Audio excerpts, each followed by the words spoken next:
All right, hello. I know that today is kind of a weird day because we have PSATs, and I know a lot of people are going to be out, and so I thought I'd go ahead and record these so that way we can stay on track as far as interest groups go. There are a few other people in the room while I'm making this video, which is not usually the case, but please try to ignore the background noise. No, this is not scripted. I'm just going off the top of my head. All right, so we're going to finish up interest groups today. So let's talk about who actually joins interest groups. All right, stop distracting me. No, please don't. All right, so as far as membership in interest groups, first, if you've ever joined a club at school, you may be familiar with the term dues. This would just be a fee that you pay in order to join interest groups.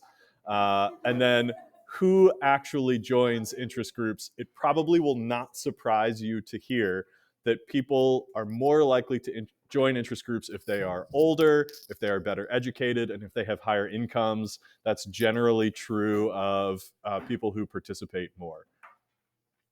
And then a few challenges that interest groups might face. Number one is about free riders. So a free rider, this is a person who benefits from the work that an interest group does without actually having to join the group. So I think about it this way. There are groups who do environmental work and try to change environmental policy to make the air cleaner and make sure that water is drinkable. I benefit from the work that these groups do, even though I'm not a member of them. That makes me a free rider. So we're all free riders in some way. But this is an especially big challenge for unions who collectively bargain and try to raise benefits and try to raise wages. But if people don't join the union, then the union can't do its work. So free riders are people who try to benefit from the work that an interest group does without having to join. Obviously, different interest groups are going to have different amounts of money. So resources aren't the same. Access to policymakers is not the same. Just because you're in an interest group doesn't guarantee that you're going to have that access time or that you're going to be able to meet with legislators. We've got the iron triangles. Again, we talked about them in our Congress chapter. We talked about them in our bureaucracy chapter. And we're here talking about them again in our interest group chapter. So just a reminder that these three parts of the iron triangle support each other. So interest groups donate to congressional campaigns. In return, they want friendly laws to be passed. And interest groups will also lobby to bureaucratic agencies and try to get regulation that they like. You may see this term issue network in place of iron triangles.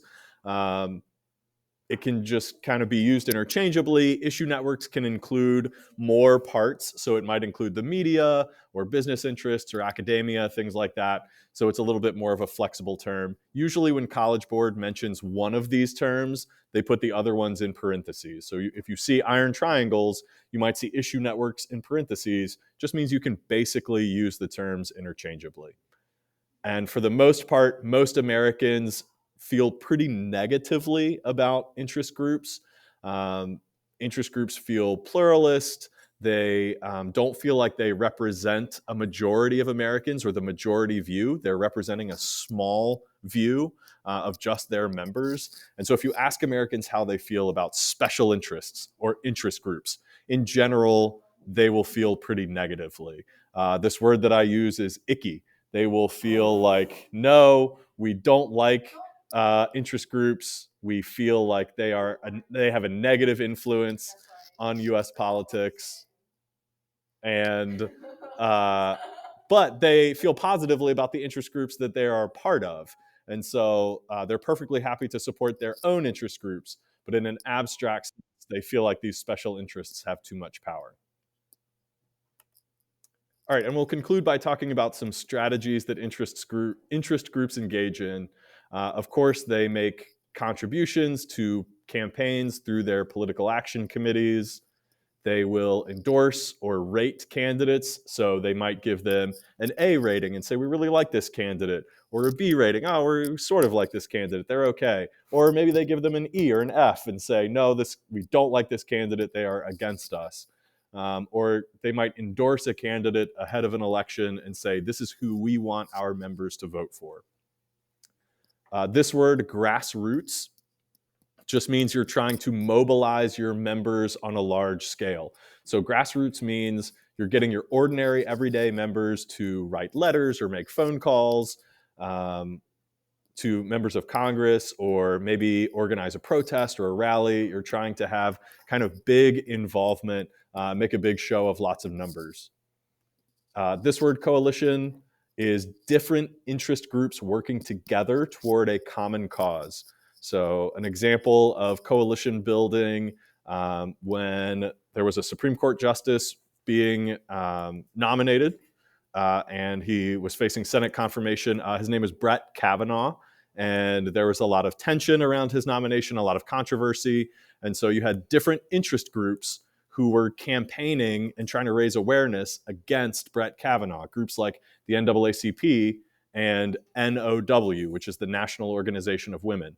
These two groups, they're two different groups with two different objectives, but they came together and kind of worked together to try to defeat Kavanaugh's nomination. So that's an example of coalition building, these two groups working together toward a common cause.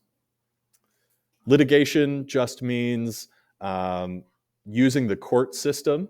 So this is common with civil rights issues. You'll have civil rights groups trying to get a law struck down if they don't like it, or maybe you have a group that is opposed to gun control. They might use litigation to try to get a gun control law struck down in a state. So again, litigation is just using the courts to try to achieve your goals. We've talked about amicus briefs in the judicial branch chapter. If an interest group is outside of a court case, meaning they're not the defendant, they're not the plaintiff, but they still have some kind of legal expertise, or they still have some kind of legal opinion or research to share, they can file an amicus brief with the courts, basically saying, hey, I know we're not in the case itself, but here is our legal argument that we want you to consider.